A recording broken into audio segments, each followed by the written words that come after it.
Tony, a loose cow in Oklahoma visited an Olive Garden restaurant. And Tony Kornheiser, maybe he was looking from some mozzarella sticks. What do you think? I don't think so. Mozzarella sticks. I thought it was mozzarella. Are you an Olive Garden fan? You've never been to an Olive Garden in your life. 40 years ago. I know. You know what, though? Here's the other thing. You often hear these stories, like in Aspen. I go in a restaurant and somebody says, you know, a bear walked through the doors last night. A grizzly bear was here, or brown bear. Right. And I'm like, what? These things never happen where I am. I don't believe any of them. Don't believe them. But you're not an Olive Garden guy. I've been to Olive Garden once or twice. No, you haven't. I remember the bread. I like the bread. That. I have. The bread. Welcome to PTI, boys and girls. In today's episode, the Bengals get a scare, the Bills survive the Dolphins, and the Chargers choke like dogs. Ooh. But we begin today with the New York Football Giants going to Minnesota yesterday as a 3-point underdog and beating the Vikings for the Giants' first playoff win since 2011. Minnesota had been flawless in one-score games to this point, 11-0, but they failed in this one. Wilbon, is your headline the team that won or the team that lost? It's not even a team. The headline for me is Daniel Jones. I mean, he's the headline. I mean, he played great. His first playoff game, man, the moment was not too large for him. When he passed for more than 300 yards, he ran for 70 yards.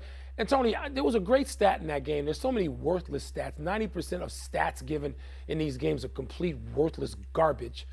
But it was revealed that he had converted first downs himself 57 times during the course of a season. And it tells you, people don't talk about what a great athlete Daniel Jones is, but he's a pretty damn good athlete. And he and his coach seem to be, as they say, on the same page. Daniel Jones, headline from that game. To me, I watched Minnesota all year. I was locked into Minnesota. That's fine. You get to the playoffs, winners advance. They survived. They advanced. Daniel Jones. Yeah, I'll get to Daniel Jones in a second. My headline is one sentence, is when it's 4th and 8, you can't throw the ball 4 yards to a receiver who is totally covered. All right, you cannot do that. You cannot win the game that way. You know where I've been on Kirk Cousins for a lot of years now. I was not particularly enthusiastic about him when he played in Washington. I'm not particularly enthusiastic about him in Minnesota. His stats every year are top 8, top 10. He has very good statistics, but he does not win those games that you hope he can win, that maybe you expect him to win, and that he is being paid to win. On the last play that the Vikings have, you got to do better than that or go down trying. You just can't throw that pass. Well, maybe somebody's got to get open. Jones. Maybe that's the receiver's fault. Then you got to run around. He's got good receivers, big, hype receivers. You know what? He's got good receivers. Daniel Jones does not have very good receivers in comparison. He can get himself open. Daniel Jones is big and strong, throws the ball nicely, but for years in New York had too many fumbles and too many interceptions. And I'm going to address your point about him. Brian Daboll came from Buffalo, where he participated in making Josh Allen a terrific quarterback. He is participating now in making Daniel Jones a terrific quarterback. The turnovers are down, the fumbles are down, the interceptions are down. That's coaching. Yes. When you get a good coach, you bring out what you've got. The Minnesota, this is what they do. They lost to they had 5 losses this year, all to good teams, either in the playoffs or right on the verge of the playoffs. Indianapolis isn't in the playoffs. You play good teams in the playoffs. Tony, nobody said they were great. I mean, that result was fairly, you could have gone 50-50 on that. In last night's later game, the Bengals beat the Ravens, but needed that huge swing at the goal line to do it. Tyler Huntley needed 2 yards to put the Ravens in front late in the game, but Logan Wilson punched the ball out before it crossed the goal line, and Sam Hubbard returned it 98 yards for the touchdown. Tony, does this win strengthen or weaken your belief in the Bengals? So I like the Bengals. I like Joe Burrow. I think they can get to the Super Bowl again, but I would be an imbecile not to say that this weakens my belief in them. They were going to lose that game. Yeah. Baltimore, with a second-string quarterback, was going to win that game. Guy jumps over the pile, sticks the ball out. How many times in the history of playoffs in the NFL have we had a 98-yard fumble recovery and touchdown? 3? One. This is One it. other time? One. This is it. One. What about the Super This is Bowl it. when the Pittsburgh Steelers returned? That was an interception. Okay. That was an interception. All right. That's a great play in the Super Bowl. This is the only one. So there's a tremendous element of luck involved. That's a 14-point swing on one play. Yes. Okay, so maybe the quarterback should have gone under instead of trying to go over. It's a great defensive play, but the luck in that, Mike, is the ball rolls around backwards. It's picked up by a huge lineman who has a convoy to the end And how zone. about It's the irony of this? great A luck. local kid. Did he go to Moeller High School? I mean, that's so Is that right? cool in that Cincinnati? moment to have. You grew up there in Cincinnati at probably the most famous athletic high school in Cincinnati. The fact that we've heard of it. A lot of great athletes come out of Moeller.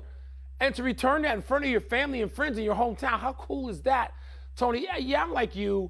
I mean, it weakens it a little bit. Like you, I've been saying San Francisco and Cincinnati. You've been saying San Francisco for even weeks longer than me, but I've been on that train for the last 3 or 4 weeks, each of them, Cincinnati, San Francisco, for another Super Bowl rematch.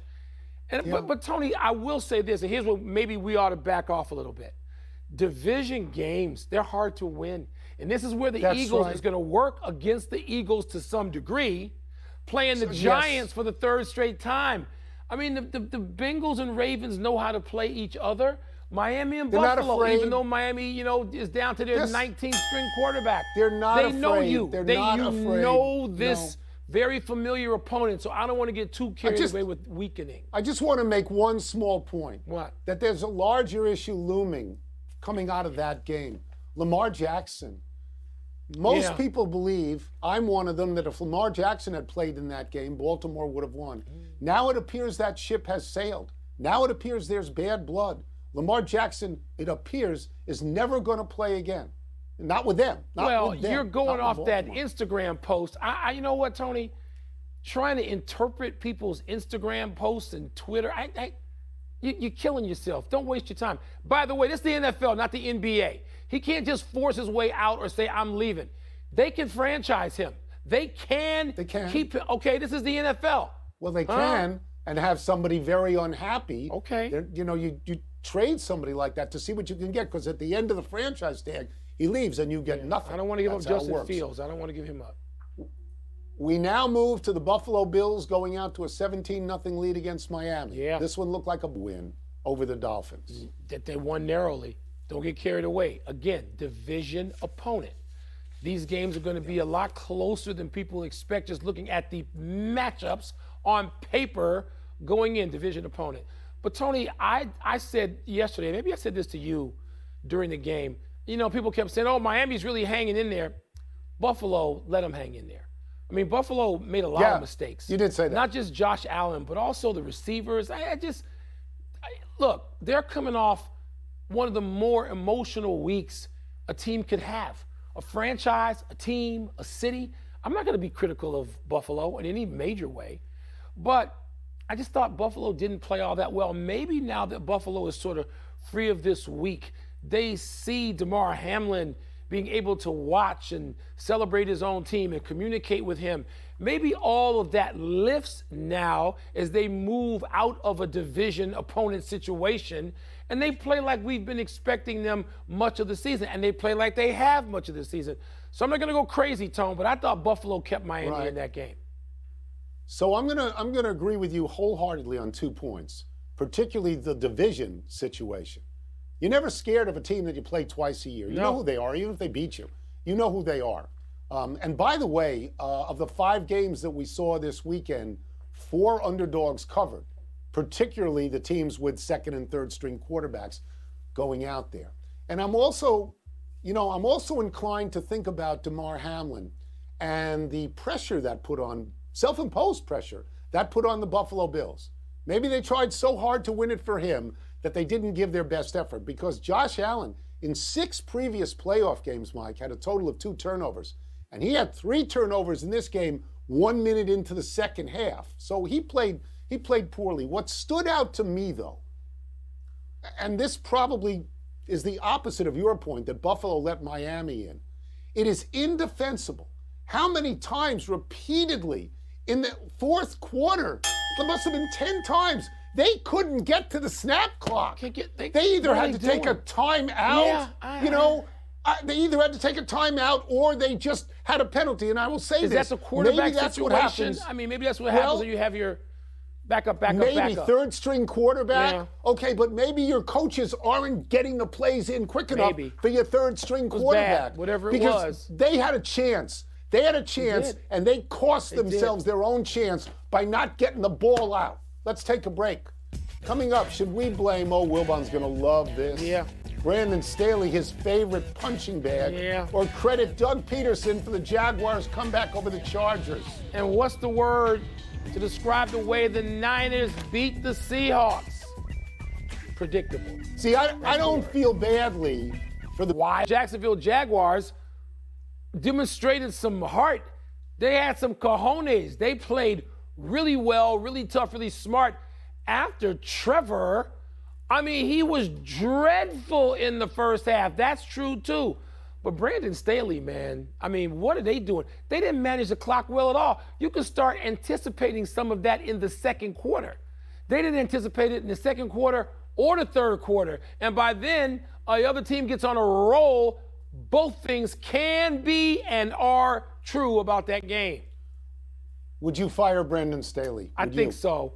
I think I would. Yeah, he's such a wild card. I don't like that sort of wild instability on my team with a young quarterback myself and Justin Herbert. Good use of cojones, by the way, which are available at the Olive Garden.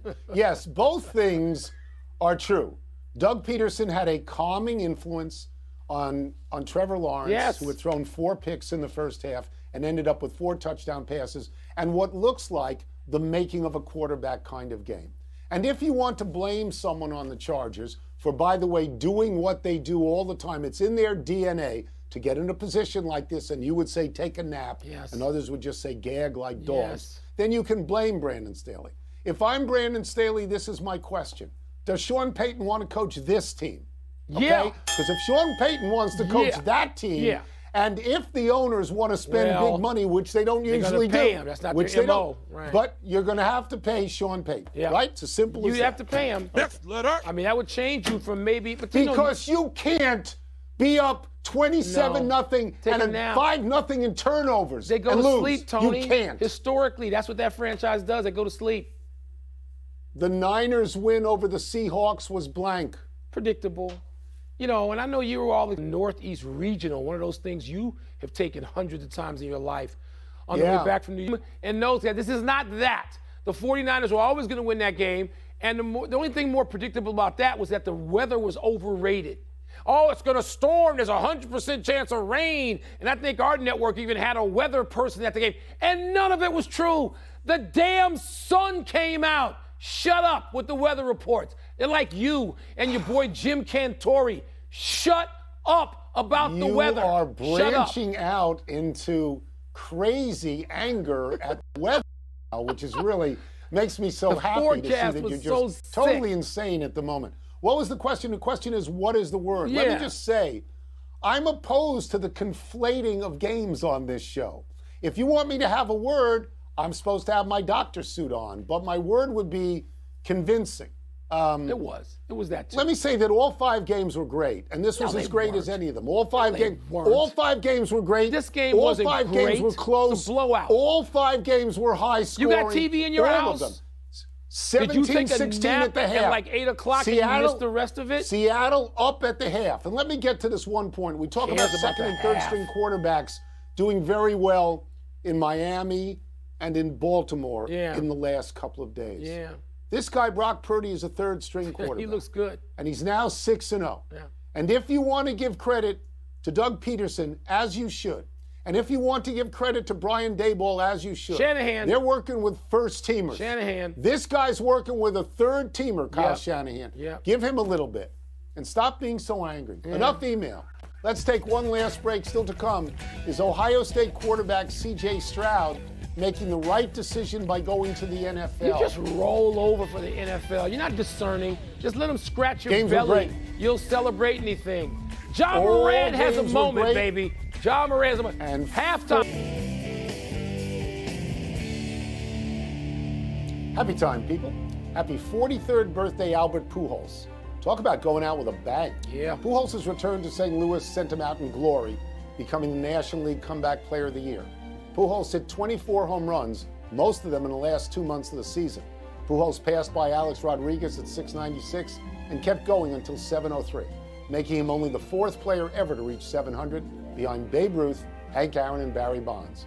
Pujols is second all-time in RBI with 2,218. He's a career 296 hitter with 3,384 total hits. He is a stone-cold lock for Cooperstown on the first ballot, and all those years of frustration with the Angels seem to melt away in September. Tony, if he had stayed in St. Louis, I think he would have retired as the greatest hitter of all time. Maybe Ted Williams is right there with him, possibly Ruth, but I think the greatest hitter of all time, if he stays in St. Louis, he has like another 100 home runs. He gets to like 3,700 hits. Just saying. I agree he with left. you. I certainly think it's possible. Happy anniversary, Jalen Hurts. On this day 4 years ago, the Alabama quarterback who was benched for Tua Tagovailoa opted to transfer to Oklahoma for his senior season. Hurts almost became the 3rd straight Oklahoma quarterback to win the Heisman, following Baker Mayfield and Kyler Murray. All those quarterbacks were drafted far higher than Hurts, who went at number 53. But this season, Hurts surpassed them all in the NFL with an MVP caliber season in Philadelphia. On a side note, by this day 4 years ago, Stetson Bennett IV had already walked on at Georgia, transferred away to junior college, and transferred back to Georgia, where he would seemingly have 14 years of eligibility. Hurts has a tall assignment Sunday, Tony, beating the New York Giants, division opponent. I mean, those things can get dicey. If you're the Philadelphia Eagles yesterday, I know who you weren't rooting for. You were not rooting for the Giants to win that game and have to come visit you. You just weren't. 100% right. Happy trails to the Pacers for the Grizzlies' 9th straight win. We're not doing this because we think this game has any particular import. This. No. Just We're doing this to show you Ja Morant's dunk from Saturday night. We will show it to you again and again and again like we're YouTube. Quote, "It's what everybody has been waiting for," unquote, Morant said about his dunk without any self-consciousness. Morant's teammate Desmond Bain said, quote, "That's probably going to go down as the dunk of the year," conveniently eliminating February, March, April, May, and June. The Grizzlies host the backsliding Suns tonight on their way to the Western Conference Finals. Wilbon has repeatedly predicted for them. They're going to the Western Conference Finals. Tony, they're the most exciting team to watch in the league, the Memphis Grizzlies. And he's the most exciting player to watch in the league. You know, I know Luka's great, and you can still see LeBron. You got all these different Donovan Mitchell. You got a lot of guys. Ja Morant. You must see TV. Go buy a ticket. Go see him. Well, you don't have to buy a ticket if it's on TV. No, you don't. Just turn on your TV. Turn on your television. One omission. The University of Michigan's president says Jim Harbaugh will be back as head football coach next season, ending our long national nightmare speculation with Jim Harbaugh. Come on. Save it all for Let's Rodgers go to the big and finish. Brady. Let's do it. Quarterback C.J. Stroud is leaving Ohio State to enter the NFL draft. Do you find that significant? Well, he's going to be high in the draft, Tony. How high? I don't know. 13 ranked men's college basketball teams lost Saturday and Sunday. What do you make of that? Well, first of all, Kentucky won, so that was good. That saves Calipari's job, according to the Kentucky. It's a nice win at Tennessee. Here's what I make of this. I think this is the most confusing and even-handed season in college basketball that I can ever remember. Wow, ever. You know, it really feels like anybody could win. Okay. They have no great teams. Nick Kyrgios, your boy, withdrew from the Australian Open due to a meniscus injury. Your thoughts? This is supposed to be his time, and he still can't sort of get it all together at once. This should be his time. It ain't going to be his time. CBS Sports reports the Raiders plan to be very aggressive in pursuing the golden boy Tom Brady this offseason. Does that work for you? Josh McDaniels coached him. I mean, you think you can get one more great season out of him? Everybody thinks that. Sure it is.